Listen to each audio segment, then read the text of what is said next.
you know. Okay. So now that we are recording and we have a quorum, I'm going to call the meeting to order at 7:03 p.m. So I had the agenda up, but now it's not because I used it for my link. So hold on, bear with me one moment. I'll open that again. Okay. The first item on the agenda is to amend if necessary and then accept the agenda. Does anyone have any items to add to the agenda or other changes to the agenda? And if not, I will entertain a motion to approve the agenda. So moved. Wendy moved. Can I have a second? Second. Thank you, Liddy. All in favor, please raise your hand. Any opposed? Seeing none, the motion carries. Let's move on to item 2, which is the recognition of Boone Moore's service on the Kent Conservation Commission. And Carol, I can do this unless you have prepared words. It just that Okay. we needed to talk about him and honor him tonight. That's great. Thank you very much for adding that to the agenda. As I think probably most of you know, Boone Moore recently passed.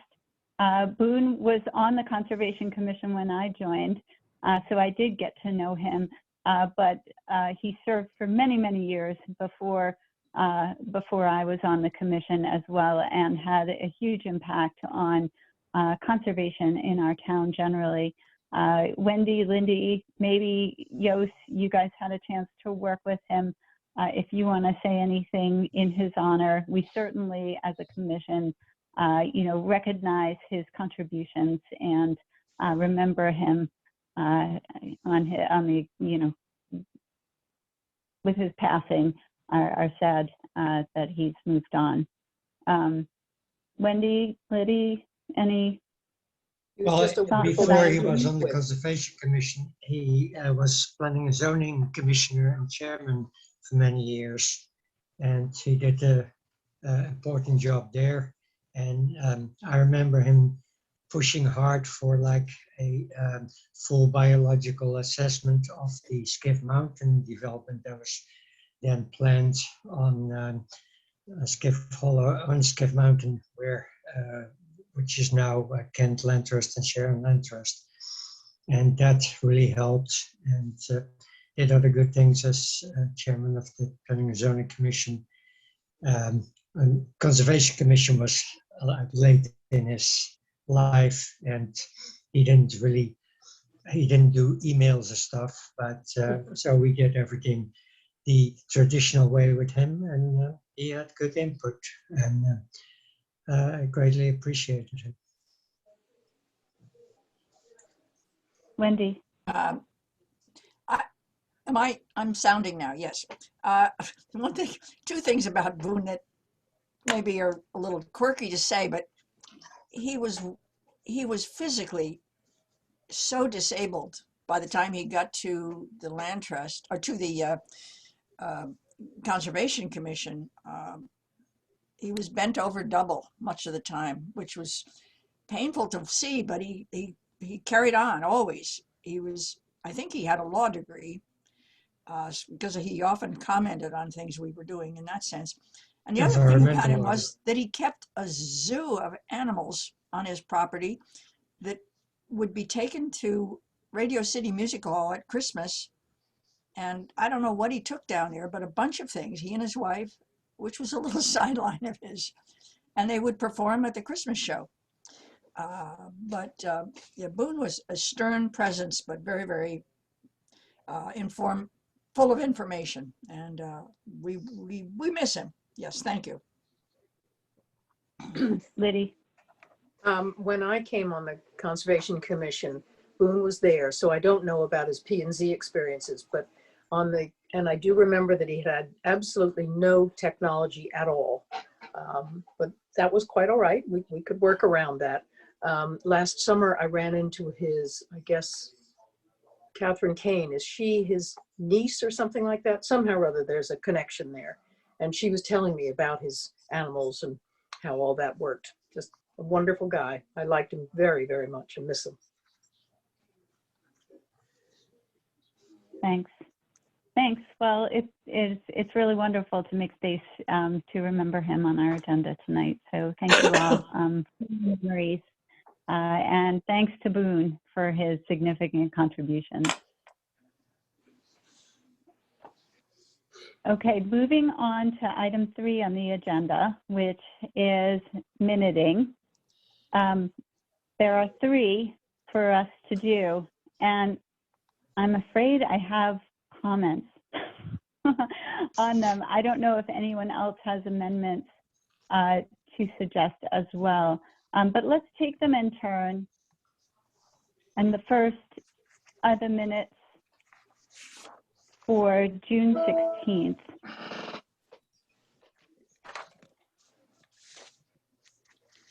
Anyone with suggested amendments?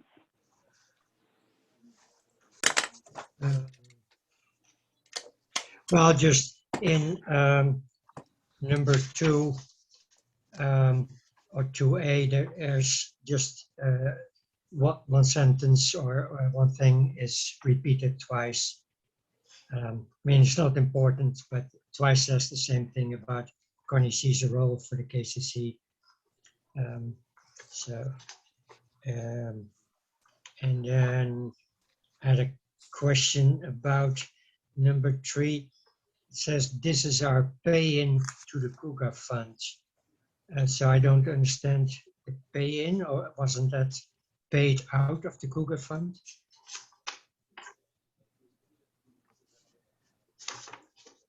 Liddy, what's the right way to phrase that?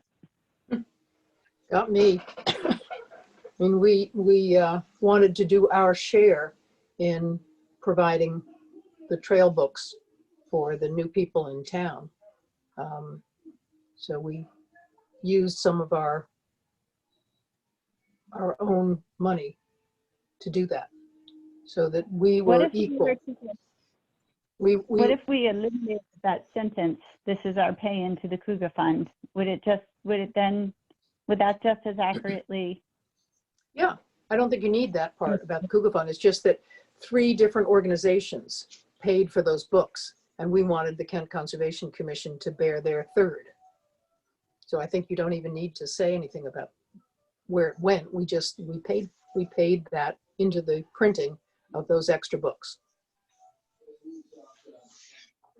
You okay with that, Jos? Yeah. Okay. That's fine. Connie, I just wanted to clarify. So any changes that we make now, because we're making them and it's being recorded, Wendy doesn't have to do anything. Is that correct? Once we No, accept the changes. Wendy's minutes tonight could state the changes made. So the changes do not get made to this draft. The changes are reflected in the minutes of the current meeting. So that's all Wendy has to do, is make sure that it's in tonight's minutes. Okay, good. So they could be amendment 1, delete the sentence, this sentence. Good. All right, Wendy, you got that? Yeah. Okay, good.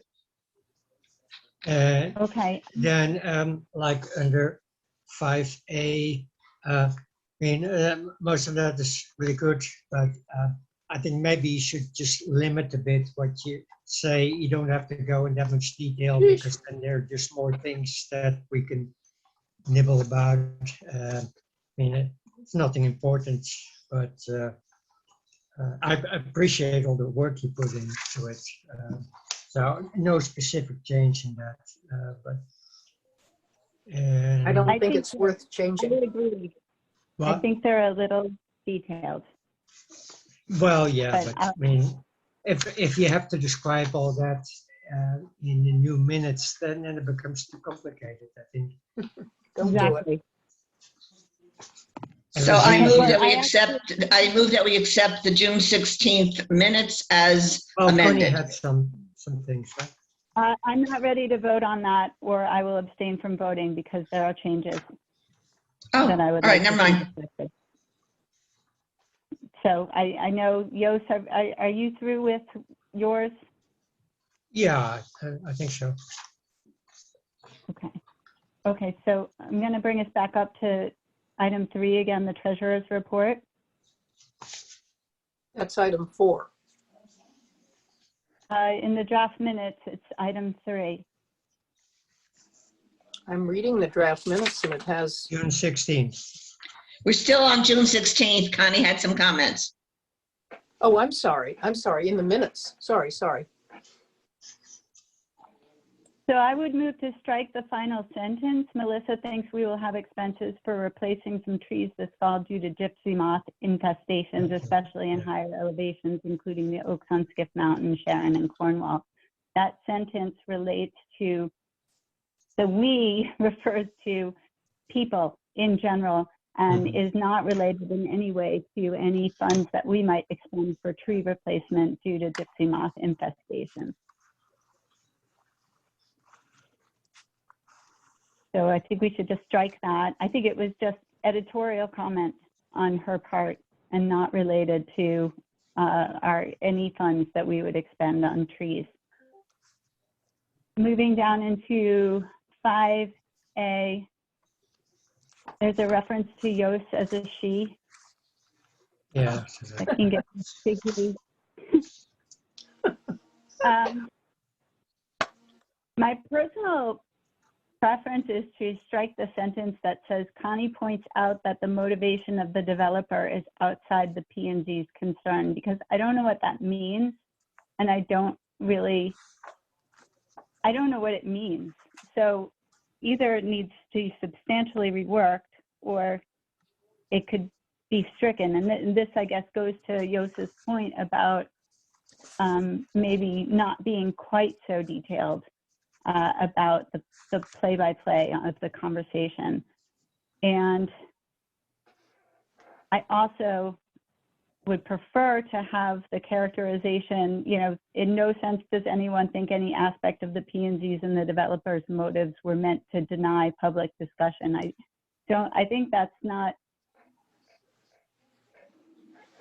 I don't recall saying it, but I also don't think it's appropriate for minutes.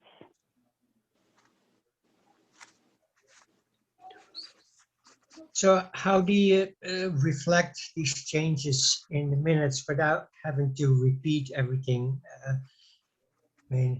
I would say this sentence was removed from the minutes. This sentence was removed from the minutes.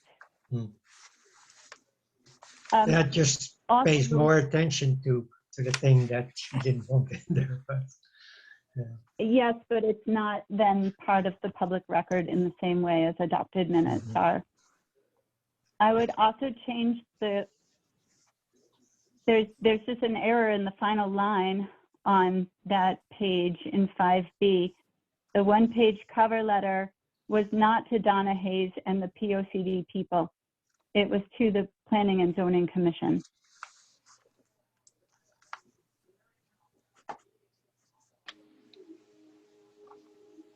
Moving down to 5D. Developments in waste management in Kent and in Connecticut should simply read tabled if we don't address an issue.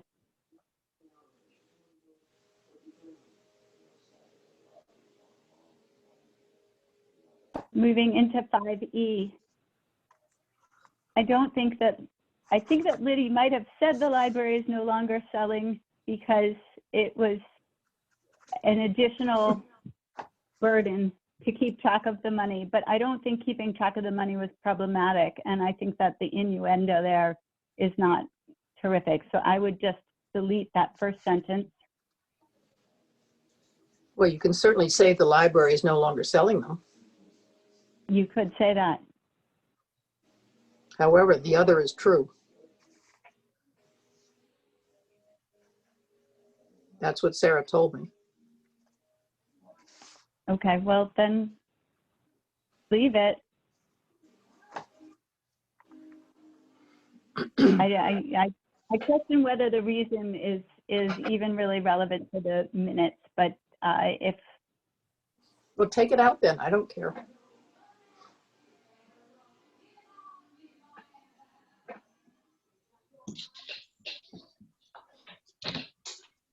Under 5F, Yost asked what Melissa's relationship with politics was. She explained that she was simply a volunteer, and the office of Maria Horn, our state representative, is not relevant to that discussion.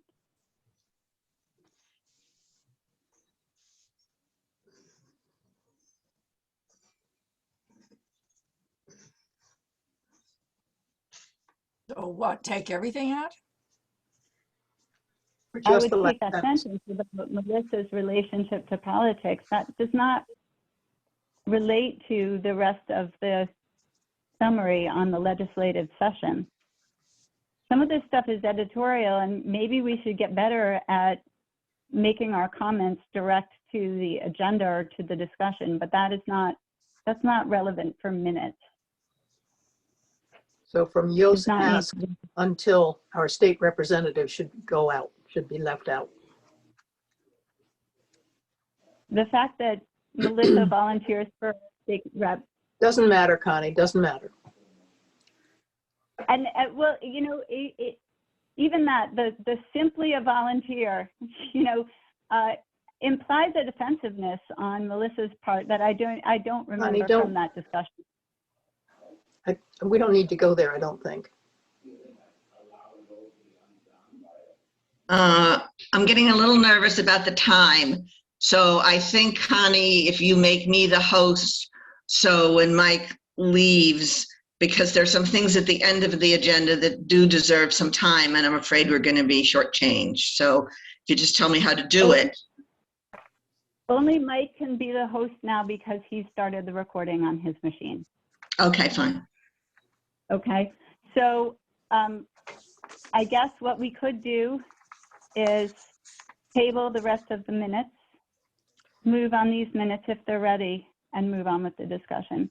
Do the other minutes have comments as well? They may just be fast. They do. All right, so Yeah. then if you're done with these minutes, I move the previous question that we vote on these minutes. I'll second. All in favor, raise your hand, please. Any opposed? Hearing none, the motion carries. So now let's move on to the treasurer's report. Liddy. Okay. The treasurer's report, we have we have done our dues for the three organizations that we're members of, Rivers Alliance, Kakiwik, and the Connecticut Land Council, Conservation Council. Those are done. Those are our only expenses for this month, leaving us with a balance to spend of $2,330. That is my treasurer's report. And I also Thank you. have Any discussion? the Cougar Sorry. Fund, if you want that at this point. Would you like a Sure. report on Cougar? Cougar currently has $9,669 in the Cougar Fund, and then $462 in our Arboretum Fund. And we are waiting for a $300 check from the Sportsman's Connection because they've just bought 20 books. Okay. Any discussion? Thanks, Liddy. Let's I think move later on in the agenda there, we come to the trail books, right? Yes. Good. Okay, that's it. The next item on the agenda is the opportunity for the public to comment. We do have a member of the public joining us this evening. Sharon Norton, would you like to comment? And I'll just for the minutes reflect, you know, we don't have to reflect actually Jim Norton's name, but I was joking just because of the name on your video box. All right, great. So let's move on to old business. And the first item on that agenda is an update on the application to the P&Z for the Conservation Development Subdivision I'm saying it's the Northern Gateway.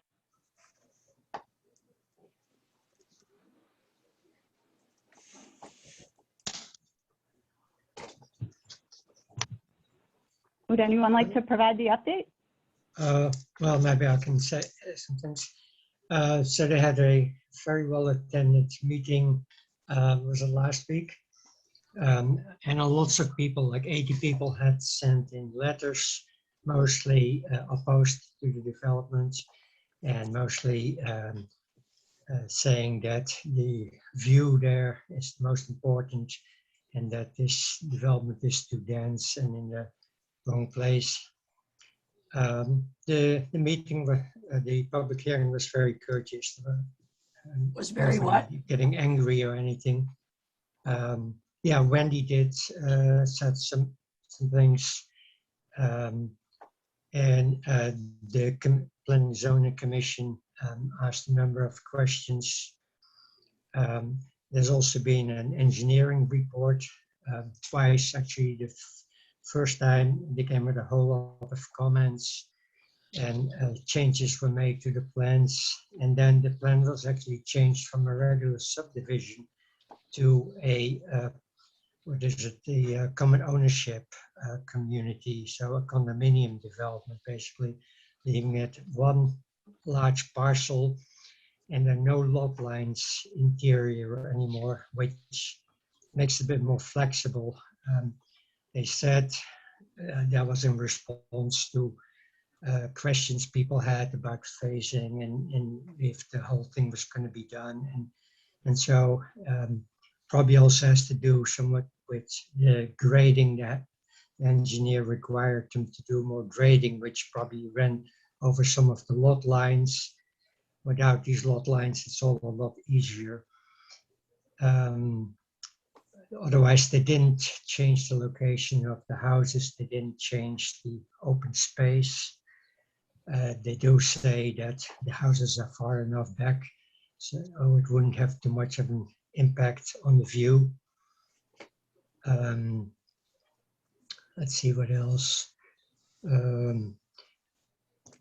Yeah, the commission will, the public hearing was closed, and so the commission will further review and then talk about it in their next meeting.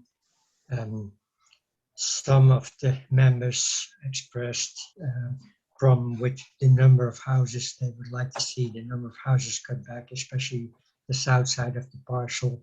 And there was also talk, the applicant mentioned that there are negotiations with the Ewers, who are the neighbors to the south of it, but possibly them buying some of that and to prevent some of the development. So that's still to be seen. But the phasing is now going to start, the building is going to start on the north side of the parcel, and then they'll move to the south side last to leave that open, so possibly it wouldn't be developed if things would come around, if there would be money to prevent further development there. Well, I guess that's what I picked up, what I can remember right now. Anybody else? We did hear You from know the what, sewer. before, We heard from the sewer Uh, commission. Right. Wendy, I just wanted to say that I'm going to drop off now because of my conflicting meetings. Thank you, Mike, for taking on the host. To the extent that the Conservation Commission takes action on this agenda item, and I don't know if you will, I just want the record to reflect that I've left the meeting and also that I recuse from decision-making on any action the commission takes. And that, just so you know, is directly related to my spousal relationship with somebody who's on the commission. So I think that's cleaner. And I invite you to fully discuss and to take whatever action you think is necessary, but just to note my recusal. And thank you very much. Hi. See ya. Okay, so As Yost really said, the main update is that that the public hearing was closed and that they haven't voted yet. So I think the question is, you know, we did take action. We did have a letter there. We made our presence known.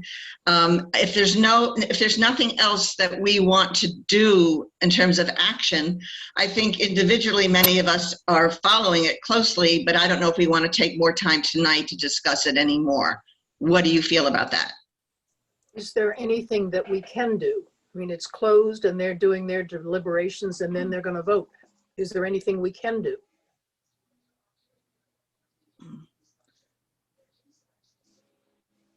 Wendy, tell us. The one thing that I think the Conservation Commission can comment on is the way in which P&Z and other commissions do or do not include in their websites how to get in touch with them. It was very distressing that Donna Hayes closed out the opportunities for writing letters to this hearing without telling anybody, without publishing any information about how and when this procedure is supposed to take place.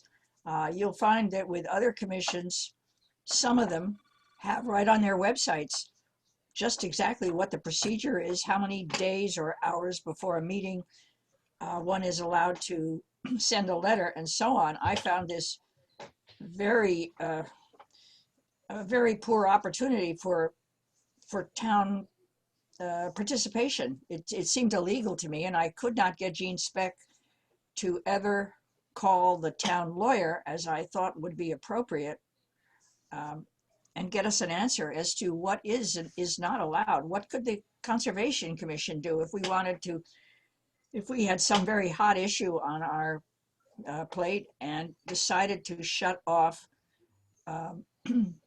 citizen information?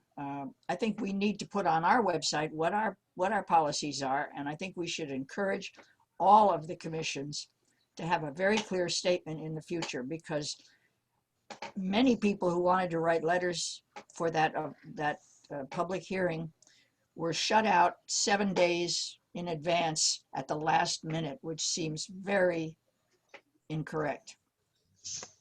So what can we do to encourage that? I mean, how should we go about doing that? It's very important. I totally agree with you, but what do we do about that? Who do we contact? What do we say? To who? I think we put a proper statement on our own website, and then we send a letter to the selectmen saying that we urge them to require that of all the other commissions. Now, Jean is here. She's on this meeting. Jean, are you there? Can you comment for us? Hi, everybody. So my understanding is that it was there was no FOI violation. From what I poured over the FOI statutes, and there isn't anything under FOI that says that they can't change a date when somebody can submit a letter. So I've been in touch with Randy, and he's doing some other research, but it would, because all of our commissions and, the employees come under FOI. And I don't know the P&Z statutes well enough to comment on, I don't know if there's something in those statutes. I don't think there is, but I don't know. Well, I would just urge everybody to look at what is on the, what's the group that follows up on P&Z for controversial decisions?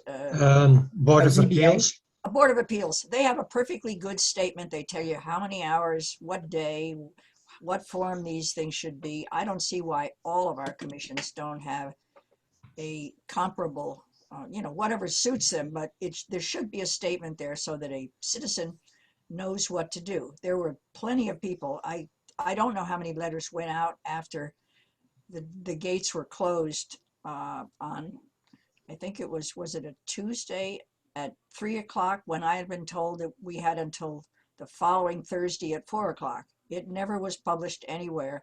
So people who were late in getting there, not late, but people who just took their time to send in their letters, never got heard, never got seen. And that cannot be a good solution. So how did you find out that it was an earlier date? Because somebody who was writing, Dorothy Ewer, who was the next door neighbor, called Donna Hayes, because I had told her what Donna Hayes had sent me an email specifically saying, you have until next Thursday at 4 o'clock. Dorothy then corrected me and said, no, I just spoke to Dorothy over the phone, and she said because of Columbus birthday, she had decided on her own to shut things down the previous Thursday at 3 o'clock. She never, and yet she had written me quite the opposite the day before, never called me back, never informed me. Something wasn't right there. And many people who got in touch with me later said their letters presumably were never read. So what do we do now? We put in something in our own website similar to what is on the Board of Appeals, I suggest, and then write to the selectmen and say, we urge you to require all commissions to have a public statement as to their policies on public participation. Wendy, will you take the lead on the verbiage on that? On our website, I think if you contact Melissa, she'll take care of it for you, but I think you would want to really have a hand in what it should say. What does Could I ask- FOI stand for? Freedom of Freedom of information. So information. there's a Oh, FOI. public. I'm sorry. Yeah. That's fine. Okay. Sorry, But I have a now terrible then, cold and we my need voice to is all- compose a letter to the selectmen expressing this concern. Wendy, would you want to take the lead on that as well? Can I ask a quick question? We'd have to vote with our group to say that we want. Yes, I know, but so Okay, sure. So I make a motion that we follow through with our concerns about, You want to listen to Jean first? She wanted to say something. oh, I'm sorry, Jean, I didn't hear you. That's okay. I have a terrible cold and it's settled in my throat, and you can hear I sound like weird, so I apologize. Just looking at the ZBA webpage on the Town of Kent website, that spells out the process to apply for a variance, and I'm just looking up. I'm thinking that that's in the ordinance, in our town ordinances. So I'm just looking up zoning board of appeals fees. I'll go back, retrace my steps and find it, but I do know that I found at least one instance. I think the sewer commission also has some kind of a statement. So I'll go back and look at those. Yeah, so there's like their instructions, zoning board of appeals process for variance. Variance I'm not talking application. about a variance. No, I'm not talking about a variance. I'm talking about a public desire to speak on an issue coming before them. Right, so on there, the ZBA page, on the landing page, there's the only thing that it lists is the board members, but if you click on the ZBA process for variance, there's 5 instructions. It says the deadline for submission is noon 3 weeks prior to the next regular meeting. Incomplete applications will not be scheduled for a hearing. Applicants must notify abutting property owners. I'm looking for another date reference. There's the town files the variance on land records not less than 15 days after the publication if no appeal has been taken. So this must refer back to either the ordinance or I would think statutes. So that it would be interesting to see where that references to, because we always want to go up the next level higher as a, a backstop for legal. I also looked at a few other towns in the northwest corner and found not total consistency, but I found that many did this, and it just makes sense to me that you You know, just like you don't want to make voting more difficult for people, you want to make public participation easier and better understood. So why not do it whatever? It just makes sense to me to. Yeah, it makes sense to do it consistently across all of the boards and commissions, but we also have to be aware of, I'd be happy to get the wording and you can submit it to the lawyers and decide, the selectmen can decide what to do, but it's. yeah, because it might be an ordinance. It might be something that's as important as making an ordinance that we could, you know, vote on. We would vote on at a town meeting, like the January town meeting. Okay. Michael, you had something to say? I definitely agree that that whole participation piece needs to be, you know, an assured thing for the public. Just in agreement with what's being said, given that this group of people who is relatively involved in town commissions and local politics doesn't know the answer to these questions, that's pretty telling that this needs more clarity. Do we need to have a motion that we're going to follow this this train of thought and pursue action on it? I don't think we need a motion because Wendy's going to prepare something for Okay. us. Okay, fine. Okay. Okay. If there's nothing else that's new to anybody about the, you know, the whole situation, I think at this point we could go on to the next item in our agenda, but I want to just give everybody a chance if there's anything else that they wanted to add that was new. Well, for anybody who doesn't know, the P&Z has 65 days from that meeting to come to a decision, which puts it into mid-December. So just so you know that.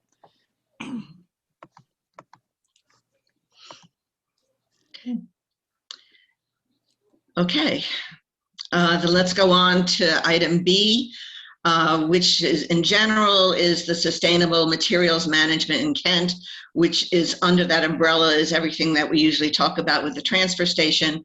But I particularly wanted to draw everyone's attention to Jean's email that went on October 8th. So I had included that in the meeting notices just in case you didn't get that in your own email. And I would just want to start out by saying how thrilled I am that there was a whole email all about everything that we've been so interested in all along. So it was really, really great. But if there's anything specific that we wanted to talk about, and Jean is here, it would be an opportunity, but just wanted to make sure everybody did see it. I'm glad for that feedback. You know, the newsletters are so huge because there's so many important issues that it was probably 3 months ago, I want to say, I had this thought based on a lot of public feedback that maybe I need to add another tool in the communications toolkit, as it were, to sort of do a little bit of a deeper dive. And so I started messing around in Constant Contact and sort of came up with that template and the name of it, you know, Community Conversations. And it sort of has taken on a life of its own. And I have about 6 topics, I think 2 of which have gone out and a few more to come. And hopefully one at the end of this week. So it was, I got a lot of good feedback, especially from the sustainable materials one, I called it the talking trash one. So I'm glad that everybody thought it was, you know, that folks thought it was useful for sure. I just hung up the phone tonight in between a couple of meetings to talk to Jen Heaton-Jones down at HRRA. And I don't know if the whole group is aware, there's a big bucket of money that's come available from DEEP for certain things that have to do with sustainable materials management. And one of them is to fund development and implementation of organics composting program. So I sent her an email after we chatted. I sent her an email tonight, and hopefully whether it's a single town or the multiple town, Jen's going to be helping us with a grant application for that, to fund that organics program. I asked her if she would be interested, if she thought that the other HRRA towns would be interested. And she thought it was a great idea because all the state and federal funders want, they push for regional programs versus a single town here and a single town there. So that would, I think put us in a better place to get some of that funding. But at the very least, we'll put one in just for Kent. And Jen has some certification from UConn and a lot of experience standing these programs up before. So she's sort of got a model that she can, roll out again for us. And some of the things that, one of the major things is, would it be for transfer station permit holders or would it be for anybody in the community? I think it should be for anybody in the community because it makes 100% sense to offer it to anyone. So the letter of intent is due at the end of this month. And then from there we would apply. So that's something we'll be applying for, which is kind of exciting. So Jean, if you do it together with other communities, that would be HRA communities, right? So communities Yes. to the south of us, Yes. like North So Region 1 community. yeah, it's not the Mira north of us. And we've recently taken on Weston was added to HRRA's authority, and what was the other town? Roxbury. Oh, and Wilton. I forgot we took 3. So the bigger, as the authority grows, it'll stable, hopefully keep our, some of the pricing that we pay to haulers and such stable. In that, Oak Ridge, which is our hauler for the transfer station, and obviously they're for the rest of HRRA, they are looking for an increase in the tip fee because transportation costs have gone up so much. So HRRA was considering that at at our last meeting. But we're going to see, there's a lot going on with sustainable materials in Connecticut. The Mira plant is due to close, I believe, they said in 2022. So next year, that massive place is going to shut down. And they were talking about at the COG that those materials for those towns is going to have to be trucked out to landfills. And we don't use landfills. We do the trash to energy down in Bridgeport. But, just filling up landfills is it's not sustainable at all. So I'm grateful for us being part of HRRA when I have, that sort of comparison to our neighbors to the north and what they're going to have to manage and deal with when Mira closes down next year. Jean, is the class recycling program open to people who don't have a ticket to the transfer station? So right now it's only for permit holders because it's not one of those, my brain has a cold too. It's not a extended producer. It's not like the mattress program where it's built into the cost of a mattress. But, there's nothing to say. And as we're heading into budget season, the sort of model of our transfer station has been relatively static for a long time, where it's a single permit. So you pay your $150 or your $130 to have, access to everything plus throwing your MSW. I do wonder, and I think it would be a good conversation for this commission to have, is there some need or desire for a different level of permit where, it was maybe a smaller, a lower cost, and, maybe eventually when the grant ran out for composting, do we charge, I don't know, $50 a year to take your composting. Let's say you have curbside and you don't want to do your MSW at the transfer station, but you sure would like to, your curbside vendor doesn't do composting and they don't separate out glass. And you could buy a permit for $50 a year or $75 a year to bring your composting and your glass to the transfer station. I think it would also give, I think there's a lot of people who've never been to the transfer station. I've probably met, I don't know, 6 or 7 people just in the last 2 months who have said, you know, I've never been up there, or they've only been there for COVID testing, so they don't really know what goes on because they're not really thinking transfer station when they're up there. And explaining all that we collect up there, they were kind of like, wow, that's amazing. And then they got the newsletter, obviously, that gave more information. But, you know, could that, because the transfer station isn't quite paying for itself yet, and, you know, obviously when you have service, it's always optimal to have it generate enough revenue so it's paying for itself. So that, you know, I think that's something to at least consider ahead of budget season, and to, you know, possibly come to the next Board of Selectmen to say, hey, you know, have you thought about this? We could always ask the question out in a single question survey in the newsletter to get feedback from the residents, because that hits over 1,300 people. Just some sort of out of the box thinking when it comes to the transfer station. There's also been a lot of feedback, desire to open it an additional day, like during the week.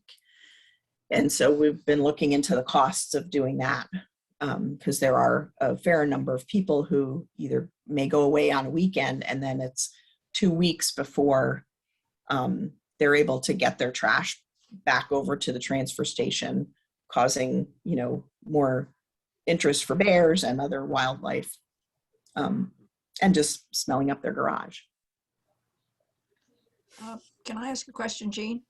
Sure. Where would the composting take place? Would we deliver the materials to the transfer station, but we don't seem to have the space right now for a composting process to go on. Right. So yeah, so that's a big endeavor. I'm actually hopefully going to go to a press conference on Friday, because Ridgefield is doing one of those on-site composting. How we would do it, we would have what's called a closed loop composting, which is a great process. So we would have a vendor. So you would have your countertop bucket and then your small toter that would go in the garage or on your porch or wherever. And that would sort of be your ticket to let the transfer station folks know that you're part of that program. It would be a very identifiable with Kent logo kind of thing on the side. And you bring that small toter and you would dump that into a larger toter. And then on a regular basis, weekly, or I don't know how often, there's a couple of vendors that HRRA uses. One of them is New Milford Farms, right down in New Milford at the old Nestle plant. They take those materials, and because it's a large commercial composter, you'll be able to add things like bones and fats, because their piles are so big and they're commercially processing it that they can manage that those materials, where like my composter in the backyard wouldn't be able to break down materials like that.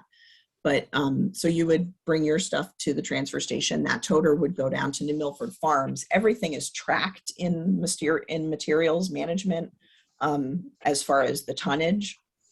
So they would, in the spring, return the equal tonnage to the transfer station, or probably not the transfer station, probably somewhere at the town garage in actual compost that town would have available to them to take a few buckets to do their garden dressing in the springtime. Love it. So it's a completed loop compost. Jean, I just wanted to say, in the past, we've reached out to you and said that anytime that you want our assistance, you know, everything with the transfer station is always near and dear to our hearts, and we've always been very involved. So if you need advice or anything, please, you know, think of coming to us. There were several things that we had actually discussed such as having people be able to come and put glass and have a different kind of permit. But I'm just thinking in terms of time. Would there be a time in the future that you might want to have a separate session, or really make it open for people to contact you specifically about the transfer station, and we can be more specific about some of the things that we think we would like to see? Sure, like a community, like a town hall meeting kind of forum. Or maybe just a special email that asks for people to respond. I mean, just yeah, sure. We could do something, that, like a something in the future, because create sort of a, you know, like a survey that would address a broader scope of conservation as it relates to transfer station, that sort of thing. Yeah. And we don't have time tonight, but at some point, I think we would be really interested. You know, we're so happy that the glass separation seems to be going well and seems to be positive. At some point, I think the data and the numbers would be fascinating, but that's not for tonight. That would just be something we would be very interested in. I happen to have in my pocket that we've collected almost, I think it's just over 15 tons of glass. Because they report the tonnage to us on, you know, regular basis. But yeah, and what I'd love to do is we get all these different tonnage reports from HRRA, and I would love to sit with you all, or maybe just send it out in an email to say, this is everything we get, but this is a lot. And it's a lot because everything we get is for all the HRRA towns. So maybe we could boil it down pretty, you know, fairly simply into something that I can add to your minutes so that you guys are getting, you know, something that's tangible and not just. But you can do a bar graph, or, you know, like they do with fundraising. You know, how much money is, or how much trash of this kind, and, you know, a visual. And Yeah. you could actually post For it sure. at the transfer station month by month and show That's great. Let Jean figure that one out. Okay, yeah, I can. Jean, the next thing on our agenda was the committee that you had set up for Sustainable Connecticut in Kent. And if you had anything specific to add to that tonight, otherwise we can also address that again in our next month's meeting. Sure, I was just working on the minutes from the last meeting. We had a meeting on Friday, and our group has gotten very small, so we're looking for more members. We had a couple of people who had to hop off the team for medical reasons, and work sort of had an uptick. So 3 of us, myself, Leanna Gant, and Joanne Wasty, met last Friday. And because the Sustainable CT program is such a huge program, we decided that it would probably be best for us as a committee, as far as work product, and us as a committee that's trying to attract more members, to really hone in on a small number of tasks that we can focus on. And so the ones that we decided, and it had to do with, not only is this an issue that's before the town and that townspeople are interested in, but are there also additional resources besides the 3 of us that we can tap into? And so one of them is the design and implementation of the Affordable Housing Plan, which is in the works with that steering committee and the consultant from the COG. And that's a statutory requirement for every municipality. So that's one task. Another one is recycle additional materials and compost organics. And Sustainable CT not only encourages towns to implement new things and take on new tasks, but they also want you to get credit for the tasks that you're already doing. So we can get credit for the glass recycling pilot that we helped start. So that's an already done. And then the composting would be the other side of that to do. So that was the second bucket. The third bucket is to provide an arts and culture program for youth. And so we're working on, Joanne is sort of taking the lead on that. And we're working on some, creating an inventory of youth art programs, and also creating an inventory of local destination options for Kent Center School that they can utilize for walking field trips for students that would include art galleries, craftspeople, makers, civic organizations that are walkable for the kids. And then there's a couple of other things in that bucket. And the final bucket is watershed education and watershed conservation education. And HVA, Lindsay, and the folks up there have offered to help us with those. And that probably is going to be a key one for the commission to jump in on, or any of them, obviously. So those are sort of the 4 focus areas that we had a consensus on to move towards. And we're also going to move to a regular recurring monthly meeting on the 2nd Friday of each month at 2 p.m. We thought that would also, get members. When you have a reliable schedule of meetings, you're more likely to get members. So that's and we're also working on a town poet laureate. That was also in that, the arts piece. So we're putting together criteria and a resolution for the Board of Selectmen for them to vote on. That's sort of the highlights of the sustainable CT piece. Sounds good. Any questions? And anybody who wants to, whether they want to sit on this team or if one of those 4 buckets speaks to you, by all means, reach out to Leanna Gant, who's the chair, and let her know. Mike will probably be calling on you for the watershed education part. That's also part of the reason why we had consensus there, was because Mike made his offer for all things water to help out with. So if there's something that speaks to you and you don't really have time to sit in meetings, but you'd like to help us with activities and getting those tasks completed, by all means, just reach out to her.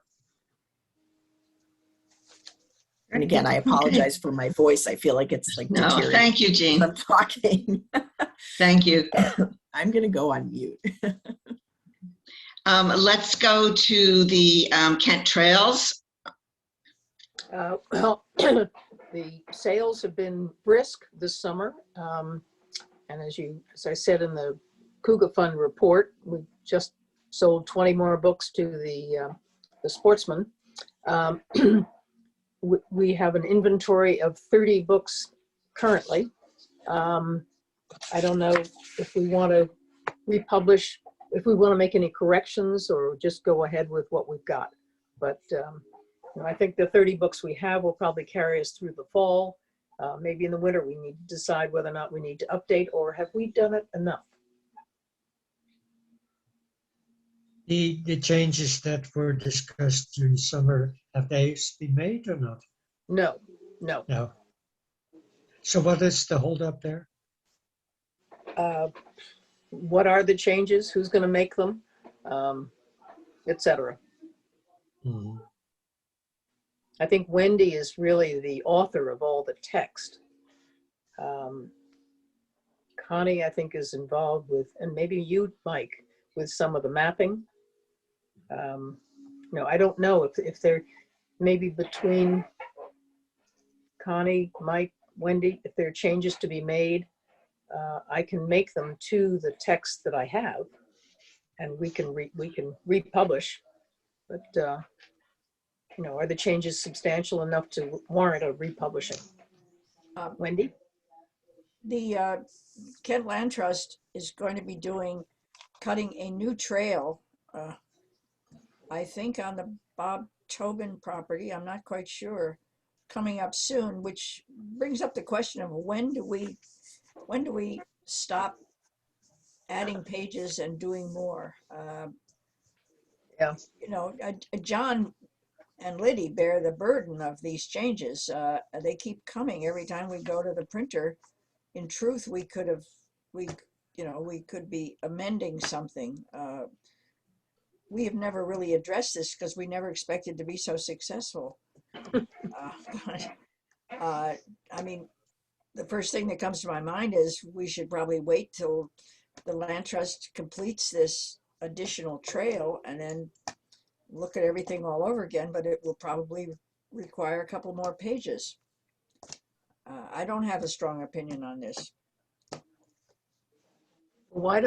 May I suggest that when do we think the Kent Land Trust will complete that trail, Wendy, so that we can map it? This is a work day on Saturday. I can't believe they'll get the whole thing done. But only Daryl Chernisky and his crew will know the answer to that.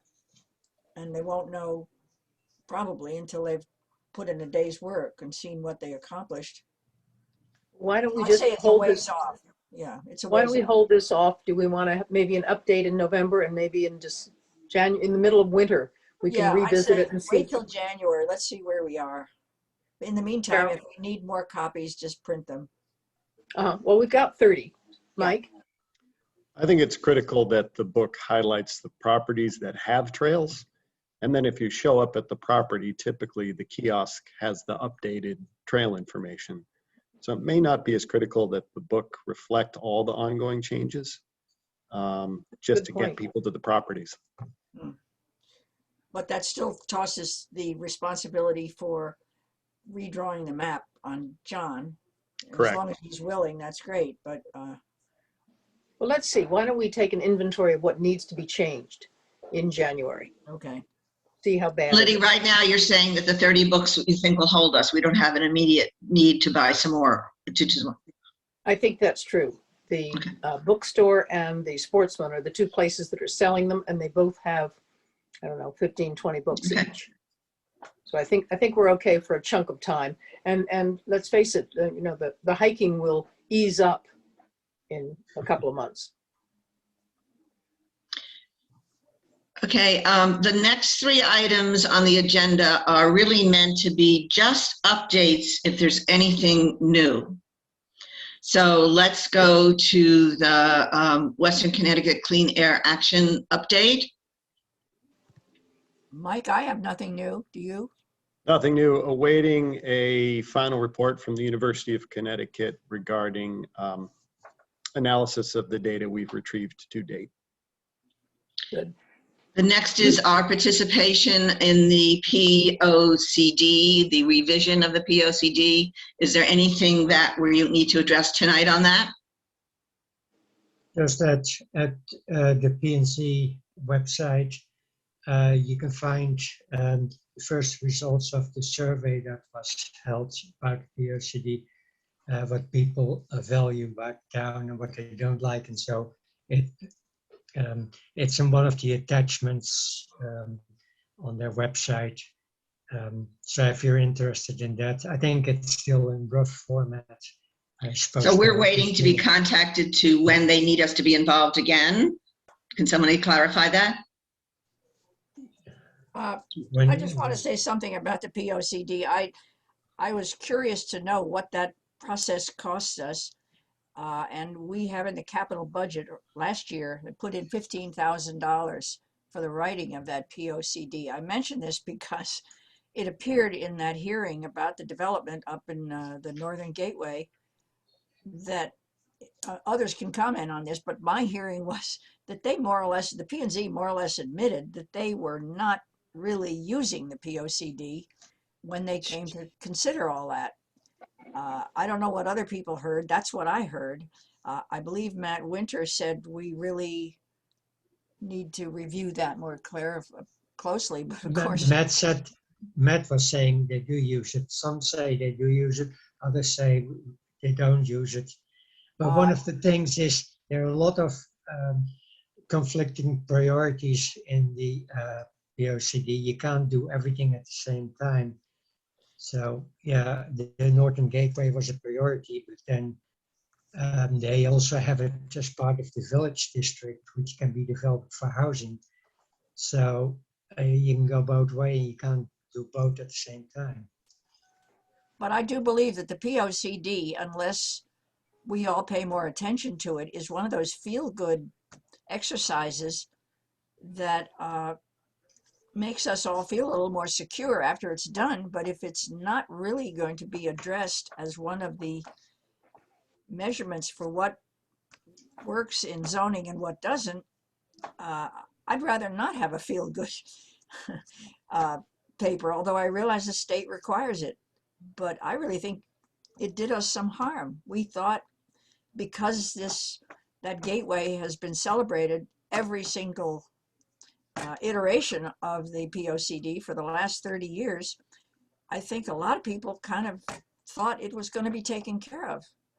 And we either need to demand that this document, that these surveys asking us what we care about, that they're taken more seriously, or something else. I don't know, but it to me it was a major factor in letting this zoning thing go as far as it's gone.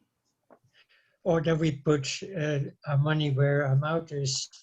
I mean, there should have been a land acquisition fund that could have Absolutely. been used to buy the land when it was up for sale. Too late now. Well, certainly the Conservation Commission can make that a cause for the next POCD and really stress the point and carry through with the selectmen and everybody else. We should not let them put in these feel-good things if they're not going to do them.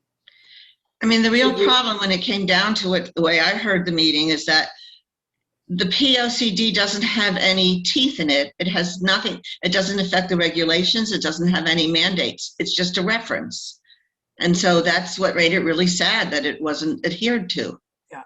But also, if you're saying there are conflicting statements in it, we ought to see to it that the next one doesn't have conflicting statements. Well, I mean, that's hard to do. There are lots of great things in there, but you can't do them all at the same time.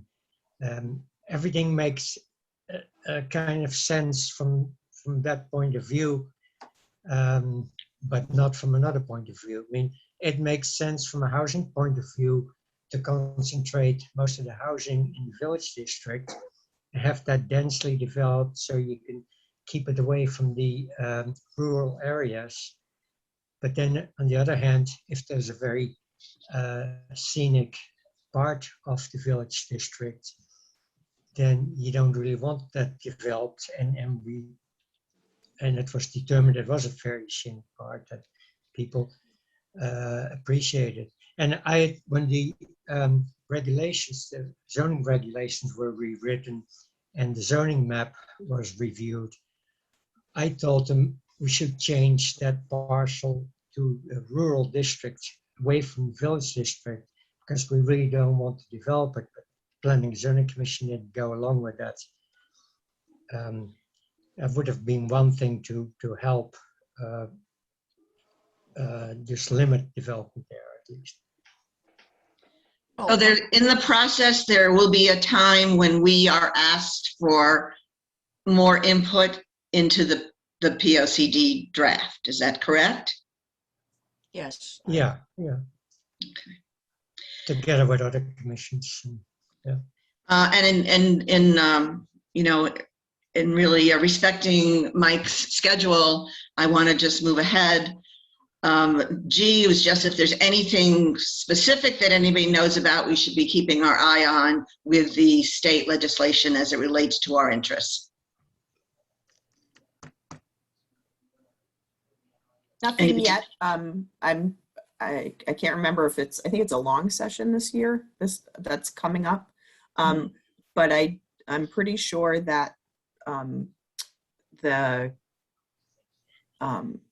oh my goodness, the propane tanks bill is going to get reintroduced for the EPR on that, and possibly on tires, because I think that was the other piece that didn't get passed this year. Okay. Let's move on to the one item in new business. That is that there is going to be a first selectman's candidate debate on by Zoom. It's being sponsored at the library. I don't know if it's being sponsored by the library, but it's going to be through the library at 7 o'clock on October 27th, and they are making it, they're reaching out to anybody who wants to put in questions to put before the 4 candidates for the first selectman office. And the deadline to put in a question is next Monday at 5 o'clock.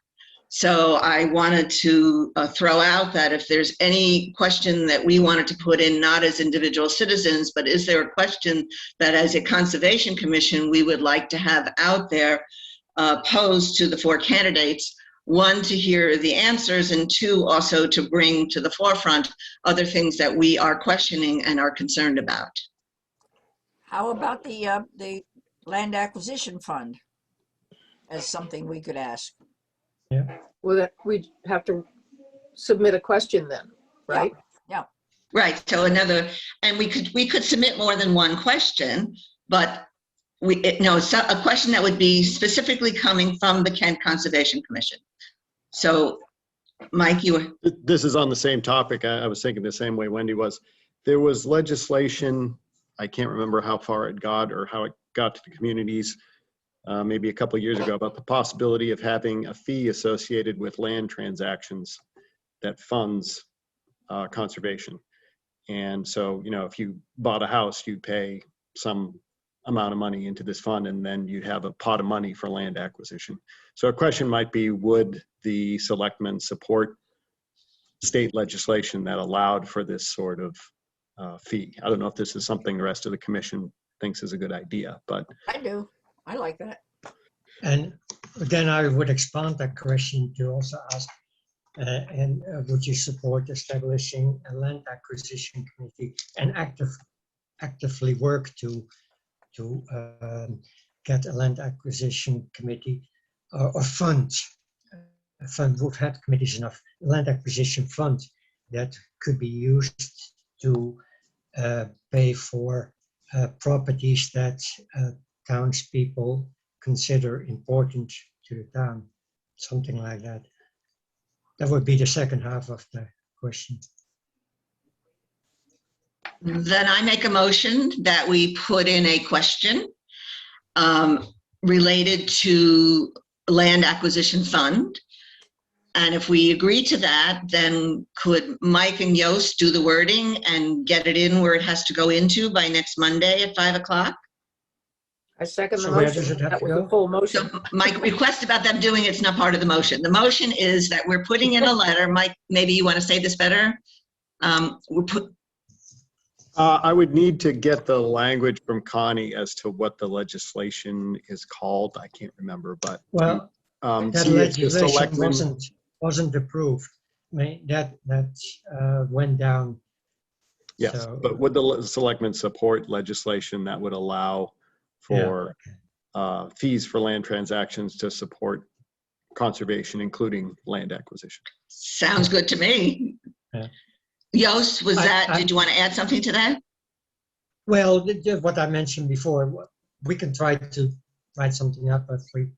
So let's just, the motion is that we're putting in a letter for the selectmen's debate around the topic of a land acquisition committee, fund. Okay, do I got it? We got it. I think we kind of got that. Wendy, I'm sorry. That's a little jobbled, but you got it? Who knows? You'll have a chance to shoot me down next month. So who do we send it to? It was on the library's website. The only thing I saw was when it was due. I think it don't know tells the you where answer to to send that. Yeah. Okay, and then I have 2 more proposals, if you want to listen to that. Can we Okay, so finish let's with this vote on letter? that one, that we're going to put in that letter. So was there a second on the motion? Well, I did. okay. Okay, so all those in favor of putting in a letter about, okay. Now we can also, Yost, do another letter about any other topic. Yeah. Wait, Well, another- just another question, like what will you do to promote recycling in town? Right? I'm sorry, Rose. What was it? What will you do? What will What? you do to promote recycling in town? Oh. Recycling. Yeah. And then a third question would be, what do you see as most important environmental issues to face Kent now and in the coming years? And how do you plan to address them? So should we vote on that as a separate question that we're putting in? Let's start with the first one that he said about, should we put in a question about just saying, what are you going to do to promote recycling? Recycling town. I So think this, Carol, I think this sounds like 3 letters. The first, the one we've already voted on. there's 3 separate questions. Yes. Yeah. So the first one we've already decided we're going to do. And Mike and Yost seem to have the wording. We don't know how to send it in yet. We've got to work those logistics out. I just Now it's posted the another email question we're going to address. put in, I which just is posted the email address in the chat for where it has to be sent. Oh, good. Okay. Mike, you got that? Yes. Okay. I- So then we'll put in another question that says, how would you promote recycling in the town of Kent? All those in favor of putting in another question like that? I have a feeling that's going to be covered anyway. And I don't know if all the questions will be addressed. I don't know the format. I really think we do best focusing on the one question, because there are going to be lots of other groups with questions, and we have a better chance of getting our number That's a one good point, question Wendy. asked. I agree. I mean, Yost is point. free to ask a question on his own, but I think for the organization, we'll take the first one. Wendy, I agree with you. I think we should just do the one as an organization. And then anyone who wants to put in privately as a private citizen can do that. Agreed. Okay. So, Mike, can we rely on you to get that in Monday? Clarification is, should I draft it and send it to Connie and she submits it as a chair, or do I just submit it and say it's on behalf of the Conservation Commission? I think the protocol would be that you draft it and you say to Connie that we voted, that we wanted to put this in. This was on our agenda tonight. And we did all agree that we want to put in a question, and this is the question that we've agreed on.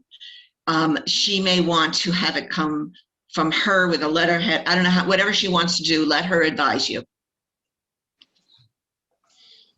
Okay. By the way, what is your email? Because previously I sent something to the commission members. I didn't have your email. It's Benjamin M. at kent-school.edu. At Kent-School. Donations accepted. And, just on that note, we never really officially congratulated you, Mike, on joining us. So we wanted to say that we're really happy that you're part of the commission. And Yost, everything I've been sending out recently, his email is there. So, okay. Yeah, it wasn't coming up on my top of the email. All right, we got it now. Okay. Incidentally, folks, could you change my email? Oh. My old Best Web is not working very well at all anymore. So I'm going over to Gmail, and it's ELIZ as in Elizabeth, ELIZM as in Mary, Baker at gmail.com. I just want to repeat that back. ELIZM at gmail.com. No, after the M comes BAKER. I'm sorry.